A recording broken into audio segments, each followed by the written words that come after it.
Sanibonani bakhonzi bakaJesu abasindisiwe nabasezosindiswa, umnikazi webandla, umyeni kamakoti. Namuhla ngifuna sithi kuyahanjwa emhlabeni, siyahamba emhlabeni. Isikhathi sethu emhlabeni sincane kakhulu. Asivule nje ngamazwi esiwathola kuyena uJesu sizwe ukuthi uJesu usiyala uthini.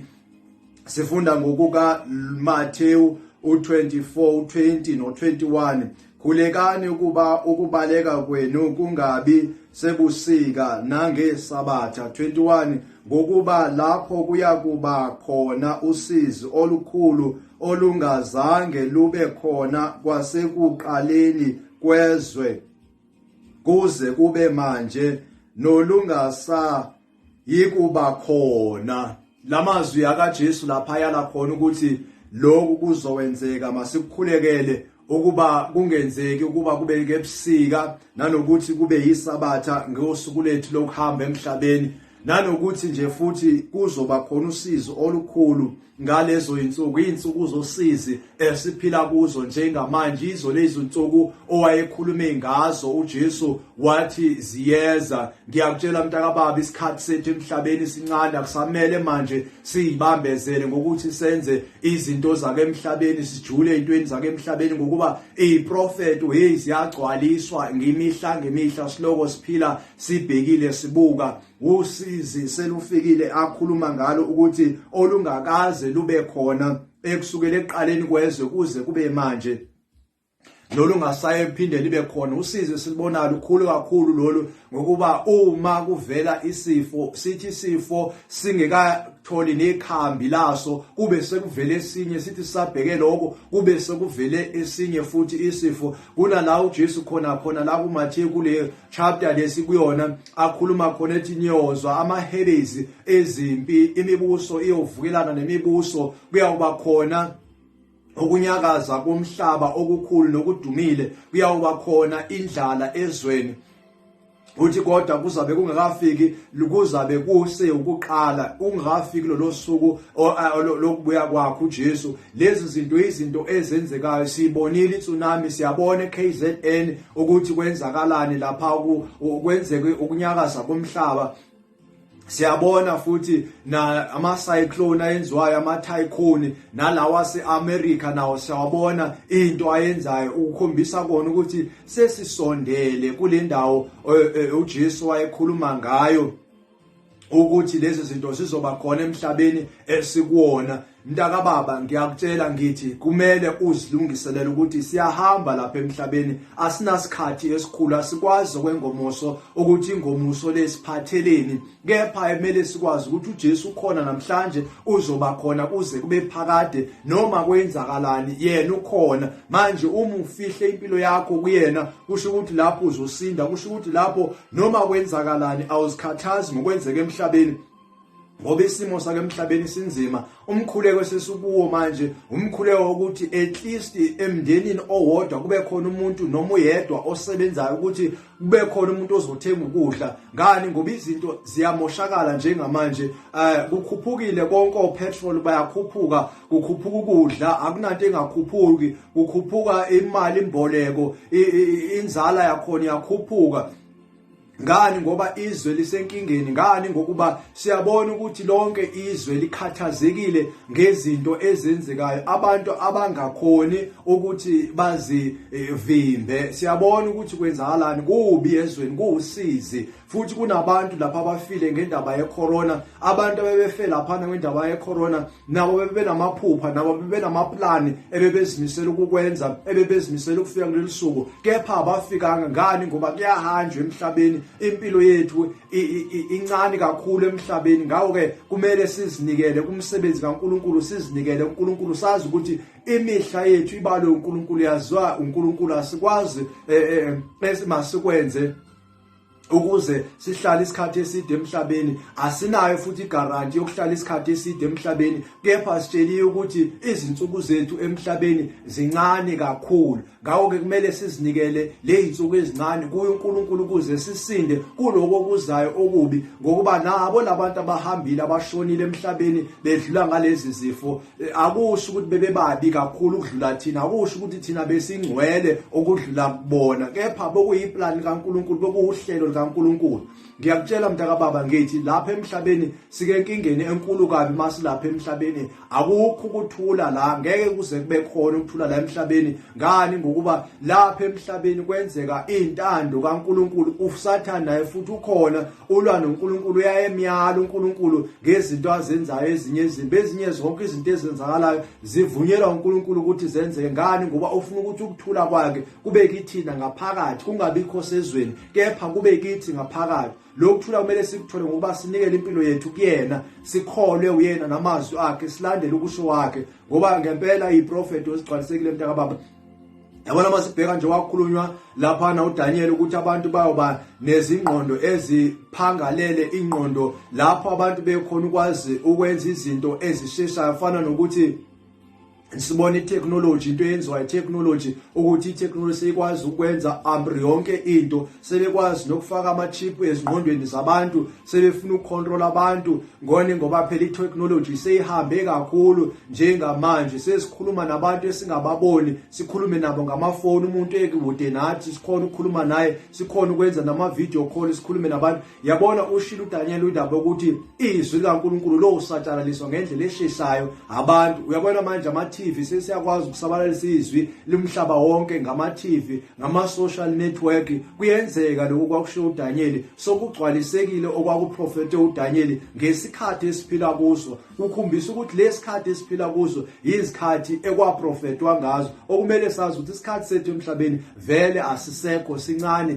Isikhathi sokuphila emhlabeni sincane, singazichitheli isikhathi sethu ezintweni zezwe, nento zezwe ezisikhathazayo, zezwe inkathazo zezwe, fana nokulahlekiswa nokukhohliswa umnotho wezwe, ukukhohliswa ingcebo yezwe, ukukhohliswa imali yezwe. Lezo zinto akumelanga zisikhohliswe. Kumele sazi ukuthi empilweni yethu kumele sikhonze uNkulunkulu ngalesikhathi esincane esinaso lapha emhlabeni, nanoba senzani sikwazi lokho ukuthi isikhathi sethu sincane, asizilungiselele manje, singasahleleli ingomuso, ngoba silazi ingomuso ukuthi lesiphatheleni. uJesu uyasixwayisa lana ngeensuku ezizayo ukuthi kuzoba khona indlala, kuzoba khona izifo, kuzoba khona izimpi, kuzoba khona konke lokho. Kepha lokho akusho ukuthi sekuyaphela, akakafiki ekupheleni, kepha kuningi okwenzakalayo manje. Uma utholakala uhamba nalezi zinto lezo ezenzekala, uhamba nazo lezi nyikima zomhlaba,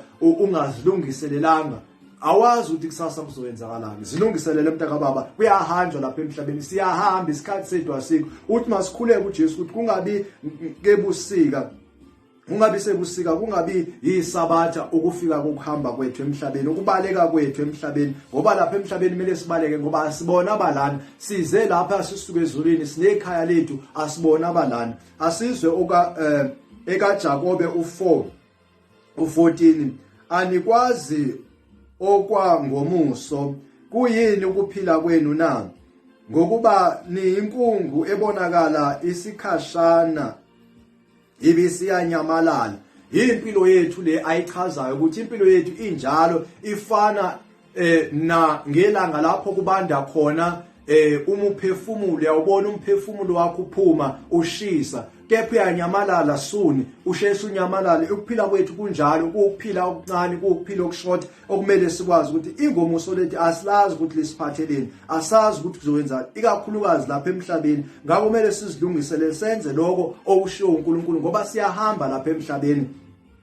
Ngiyabona abanye abantu njengamanje usaplana ukuthi kumele wakhe izindlu, usaplana ukuthi kumele ube necareer, usaplana ukuthi kumele ube nezingane, usaplana ngengomuso lakho. Awukwazi ukuthi ingomuso lesiphatheleni, kepha kokuqala kumele uqale kuyo yonke leyo plan, wazi ukuthi kumele kuqala uNkulunkulu empilweni yakho, kube uye okusizayo ukukwenza konke lokho, ngoba uma ukwenza lokhu engekho uJehova yize. Lalela ke mntaka baba, sizwe futhi izwi engifuna ukuvala ngalo elitholakala kumaHubo 127:1. Uma uJehova engayakhi indlu, basebenzela ize abayakhayo. Uma uJehova engalondolozi umuzi, umlindi wawo ulindela ize. Uyabona ke lapho ukuthi uma wakhe career yakho, uma wakhe indlu, uma wakha noma yini ofuna ukuyakha, uma wakhe umndeni, lo nto oyenzayo, uma ungiyenza uNkulunkulu engekho kuyona, uJehova engekho kuyona, uyenzela ize, leyo nto leyo izoshabala. Noba uthi wakhela abantwana bakho, lowo muzi ngeke uhlalwe abantwana bakho, ngeke kwenzeke ngale ndlela ofuna ngayo, ngokuba ingomuso lakho awulazi.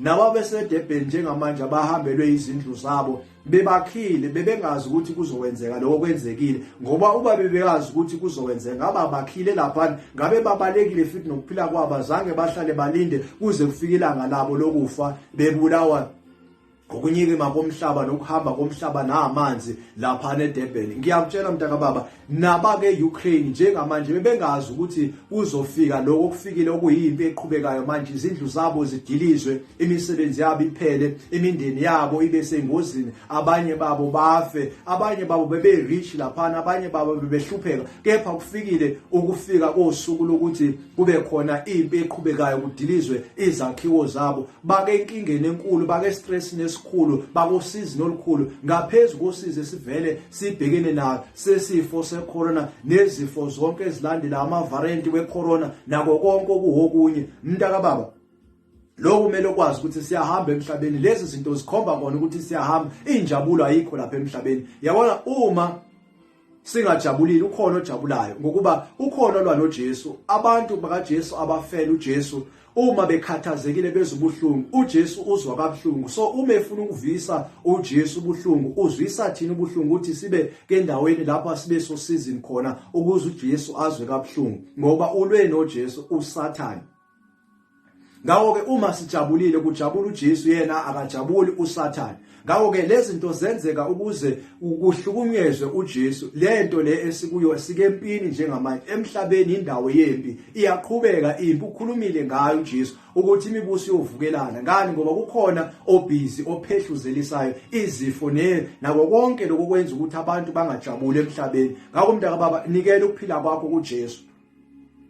Nikela ukuphila kwakho kuJesu. Uma usanayo ireason yokuthi uphile, makube uJesu. Nikela kuJesu ukuthi kube uye okunika ukuphila, ngokuba uma ungaluzi ukuphila kwakho ukuluzela uJesu, uzoluza ukuphila kwakho forever. Kepha uma uluza ukuphila kwakho ukuluzela uJesu, uJesu uzokubuyisela kuwena. Zinikele kuJesu, zinikele kwinkosi yokuphila, zinikele konobomi banaphakade, zinikele kuJesu mntaka baba. Isikhathi sokuthi wamukele indaba kaJesu, isikhathi sokuthi uphenduke ukuze uyobona umbuso kaNkulunkulu, uyongena ekuphumuleni kaNkulunkulu, ngoba sizophumula kuko konke lokhu osidlula kwemhlabeni, ngoba lokho kwesikhashana siyadlula. Lokhu kuyi-hour nje, ihora elilodwa, siyadlula siya ezulwini mntaka baba, la siyothola khona ukuphumula. Uma ungakufuni ukuphumula uye esihogweni. Uma wenza noma kanjani ungenzi ngokwentando kaNkulunkulu, kusho ukuthi uzoya esihogweni. Yamukela uJesu, uphile noJesu, udle kanye noJesu, uphile noJesu, akusize uJesu kuko konke, akwembathise, akudlise,